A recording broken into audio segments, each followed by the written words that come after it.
Hey everyone, I'm Jordy, and this is your fourth boss guide for Sunwell Plateau, the EREDAR Twins.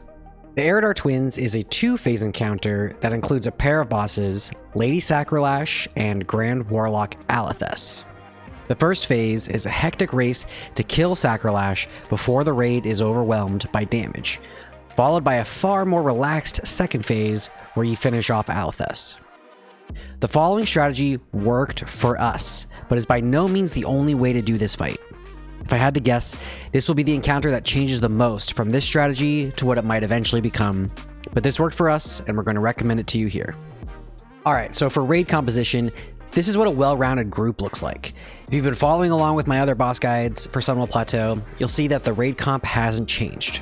One thing to emphasize here is 7 healers. More so than any fight so far, 7 healing this fight feels really good. I highly recommend it. Okay, let's get into the mechanics. EREDAR Twins have a lot of abilities and mechanics, but in practice, there's really only a few things you need to know. We're going to cover each one, but as we get into the walkthrough itself, I'll flag what you need to actually pay attention to. Alright, before jumping to the other boss's abilities, let's first cover the debuff mechanic, as the fight kind of revolves around the raid's ability to manage their stacks. Simply put, getting hit by the fire spells will give stacks of flame touched, dealing increased damage over time per stack, and getting hit by shadow spells will give stacks of dark touched, which decreases healing received by 5% per stack. Additionally, getting hit by fire spells will clear dark touch stacks, and getting hit by shadow spells will clear flame touch stacks. Sacrolash casts mainly shadow spells, while Alythess casts mainly fire spells. With all this in mind, let's talk about each boss's abilities. Alright, let's get into Lady Sacrolash first. She has about 4 main abilities. The first, Confounding Blow, which deals a large amount of shadow damage and disorients their current aggro target for 6 seconds. This happens about every 25 to 30 seconds. It's a temporary aggro drop, and she will run back to the previous tank when the debuff fades if they are still leading on threat. The second ability, Shadow Blades, is a casted attack that will do around 3,500 damage to all targets in melee range. Her third ability, Shadow Image. She'll spawn small, untargetable copies of herself that last about 8 seconds and will randomly melee a player. Each melee attack will add a stack of Dark Touched, and they have a chance on hit to cast Shadow Fury, which deals around 2,000 damage and stuns targets within 10 yards for 2 seconds. And finally, Shadow Nova, Sacrolash's signature ability. This is typically cast on a random target. Note that there might be some rhyme or reason on who she targets for this, but we can't confirm anything. Either way, it deals 3,500 shadow damage to anyone within 10 yards of the target. Next, Grand Warlock Alythess. Her main attack is Blaze, which she casts on the highest threat target. This does between 5 and 7,500 fire damage and leaves a patch of fire at the target's feet. Next, Flame Seer, which is a debuff placed on 3 random raid members. It deals fire damage every second for 6 seconds, while also stacking a flame touch debuff on each tick. Next, Pyrogenics, which is a buff that she places on herself that increases all fire damage done by 35%. This can be dispelled or spell stolen. And finally, the most important mechanic of the fight, Conflagration. This is her signature ability. It's a 3.5 second cast on a random player in the raid. When the cast finishes, the target and anyone within 8 yards will be hit. I want to repeat, the target and anyone within 8 yards will be hit. The target takes 1,600 fire damage every second and is disoriented for 6 seconds. They also deal a lot of fire damage to anyone that comes in range for the duration. These effects are splashed to any other player that were within 8 yards when the cast is finished. If this hits a group larger than 3 to 4 players, they will all die instantly. Okay, I know that was a lot to absorb, but just stick with me. I'll explain what's important and what you can ignore. Alright, now that you know all of their abilities, let's talk about positioning.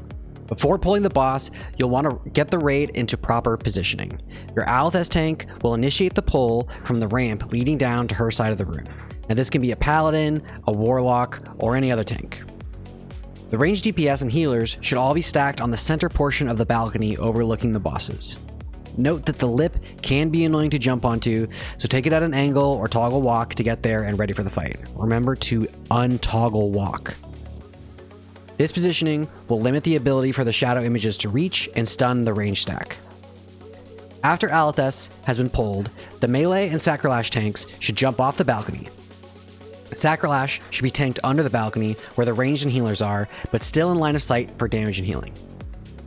Alright, Phase 1. Phase 1 of the fight will include both bosses and all the mechanics are active. Phase 2 begins when one of the twins dies. Upon dying, the other will reset to full HP and their signature ability will swap. We chose to kill Sacrolash first with this strategy. The Alythess tank should initiate the pull and Sacrolash should be misdirected to the first physical tank. This will prevent the first blaze from being in an unfavorable position. The first conflagration will come around 15 seconds into the fight and then every 40 seconds after that. The player targeted has 3.5 seconds to run at least 8 yards out of the group before they are hit. Late reactions will lead to an instant wipe. The raid should be prepared to deal with 3 to 4 conflagration casts before the boss is pushed into Phase 2. Healers need to be prepared for heavy raid damage from anyone hit by conflagration and flame seer, as they will have high flame touch stacks. We take the ranged conflagration toward the entrance of the room and the melee toward the exit. Remember, this fight is about stacking and then resetting debuffs, so we're going to go over how to do that now. The ranged group will generally be building up flame touch debuffs from Alythess's Flame Seer.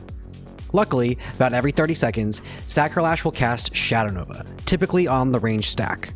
This is the ranged team's window to reset flame touch stacks.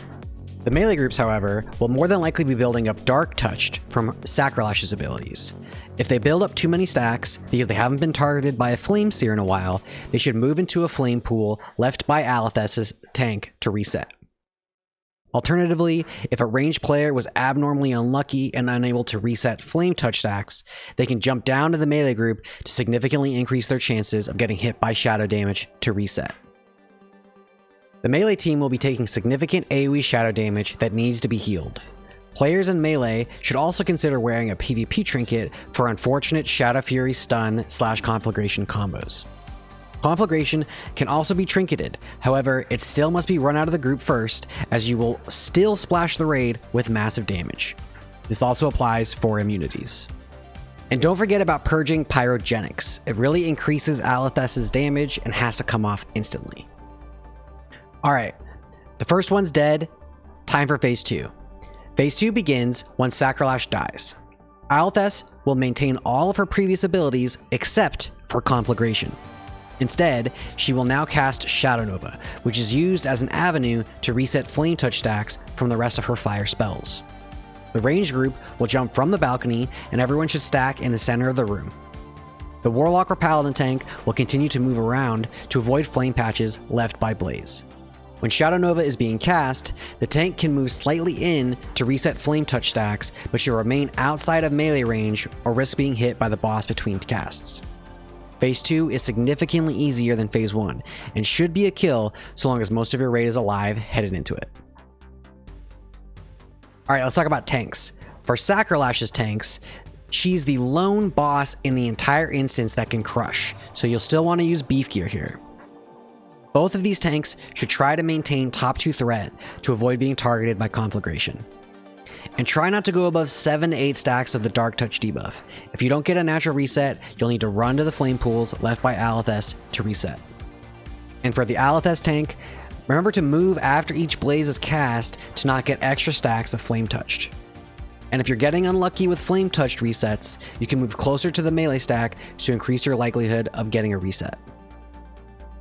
During Phase 2, don't move too close to the boss during Shadow Nova, as she can melee you immediately after the cast. Alright, the healers. Phase 1 is extremely healing intensive, but only lasts about 90 seconds, so you should plan to use the majority of your mana here, as Phase 2 isn't nearly as intense. Raid healers should prioritize healing Flame Seer targets, and those with high stacks of Flame Touched. Shadow Nova does a burst of raid damage, but overall damage should fall off after it due to Flame Touch stacks being removed. And Conflagration in the group will instantly wipe the raid, so please pay attention if she's casting it on you. And DPS tips. Alright, you guys have a mechanic to deal with. Conflagration in the group will instantly wipe the raid, so pay attention. If you're ranged and in urgent need of a flame touch reset, you can jump down into the melee group. And if you're melee and in urgent need of a dark touch reset, you can run into the flame patches left by the Alythess tank.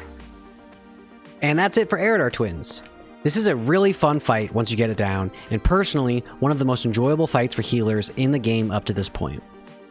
Once they go down, you're rewarded with 6 items and can move on to the intimidating Muru, which I'll cover in the next boss guide, so hit subscribe to make sure you don't miss it.